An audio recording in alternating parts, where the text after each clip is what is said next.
ओम श्री गणेशाय नमः। फ्रेंड्स, कहा जाता है कि जिसका जन्म होता है उसकी मृत्यु निश्चित है, परंतु मैं इस बात को नहीं मानता। आप भी यदि साइंस के जानकार हैं और साइंस पढ़े लिखे हैं तो आपके मन में भी यह शक होता होगा। बंधुओं, जन्म का मतलब है जीत और मृत्यु का मतलब है हार। यदि मृत्यु सुनिश्चित होती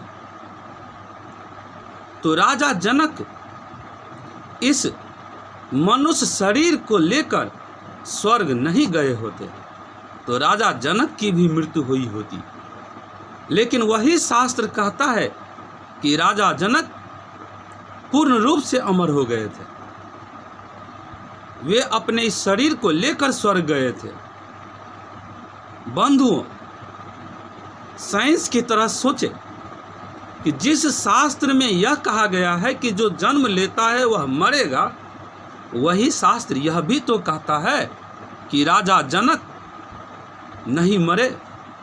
वही शास्त्र यह भी तो कहता है कि देवता लोग अमृत पीकर अमर हो गए। यदि मृत्यु निश्चित होती तो देवता लोग अमर क्यों होते? उनको अमृत क्यों मिलता? यदि अमृत बना है, इसका मतलब है कि मृत्यु सुनिश्चित नहीं है। यदि हमारी मृत्यु होती है, इसका मतलब है कि हम हार जाते हैं, हमारा विज्ञान पीछे हो जाता है। देवताओं का साइंस बड़ा था, उसने अमृत खोज लिया, निर्माण कर लिया और अमृत पीकर अमर हो गया, मृत्यु से बाहर हो गया। बंधुओं, हम बार बार जन्म क्यों लेते हैं, यह भी सोचने का सवाल है। हम बार बार इसीलिए तो जन्म लेते हैं कि मृत्यु को जीत सके और हम जहाँ से आए हैं वहाँ जा सके और इस निराकार परमेश्वर की मुख्य धारा को पहचान सके, उनके साथ अपने को जोड़ सके। बंधुओं, सोचने का सवाल है कि यदि विद्यार्थी एग्जाम देता है और उसको यह पता हो जाए कि वह फेल ही हो जाएगा, यदि सारे विद्यार्थी को यह कह दिया जाए कि तुम्हारा फेल होना निश्चित है, तो क्या विद्यार्थी एग्जाम देगा? नहीं देगा। इसका मतलब है दोस्तों कि विद्यार्थी एग्जाम देता है पास होने के लिए और फेल होता है, इसका मतलब उसकी हार होती है। वह सबक सीखता है उससे और फिर एग्जाम देता है पास होने के लिए और पास होता है। यदि हम जन्म लिए हैं, इस एग्जाम हॉल में आए हैं एग्जाम देने के लिए, तो पास होने के लिए, अर्थात कि मृत्यु को जीतने के लिए। यही मेरा सब्जेक्ट है। बंधुओं, यदि मृत्यु निश्चित होती तो पहले जो बीमारियां हो जाती थी तो लोग कहते थे कि ग्रह नक्षत्र का फेर है, लोग कहते थे कि देवता बिगड़ गए इसलिए बीमारियां हो गई।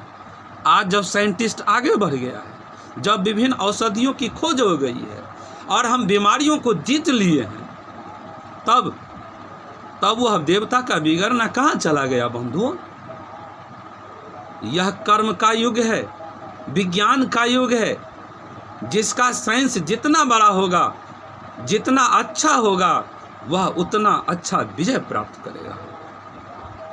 बंधुओं, आप साइंस के ढंग से देखें तो एक बरगद का वृक्ष जो हजारों वर्ष जीता है, क्यों?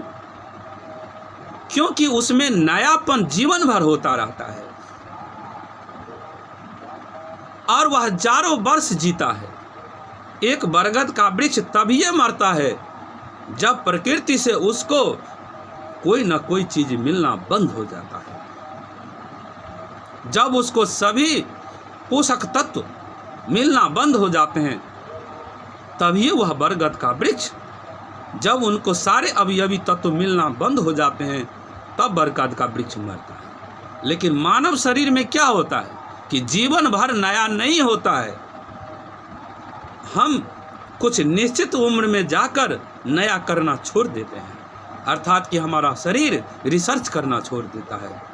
नई नई कोशिका यदि बनती जाए और सारी पुरानी कोशिका वर्ज्य पदार्थ के रूप में बाहर निकलती जाए तो निश्चित रूप से बंद हो, यदि 100% यह काम होना शुरू हो जाए तो हम कभी नहीं मरेंगे। हमारे पास में क्या होता है, एक निश्चित उम्र तक जब हमारी वृद्धि रुक जाती है तो हमारे पास में जो पुरानी कोशिका है उसकी संख्या बढ़ने लगती है और नई कोशिकाओं की संख्या घटने लगती है। बंधुओं, एक समय जाकर हमारा शरीर विकास छोड़ देता है और तब हम मर जाते हैं। यह हमारी हार होती है। यदि हम यह विकास कर ले कि सारी नई कोशिका बने और पुरानी कोशिका वर्ज्य के पदार्थ के रूप में निकलती रहे तो निश्चित रूप से हम पूर्ण रूप से नया करते जाएंगे और नहीं मरेंगे। बंधुओं, एग्जाम में विद्यार्थी इसीलिए बैठता है क्योंकि हम पास कर सके। बंधुओं, कृष्ण भगवान भी यह कहते हैं कि हम मृत्यु को जीत चुके हैं और हम सब यदि भगवान की संतान है तो हमें भी तो वह गुण होना चाहिए। हम भी तो मृत्यु को जीत सकते हैं, हम भी जीत सकते हैं मृत्यु को। तो हम प्रयास करेंगे तो निश्चित रूप से मृत्यु को जीत सकते हैं। साइंस का युग है, साइंस के दृष्टिकोण से चले।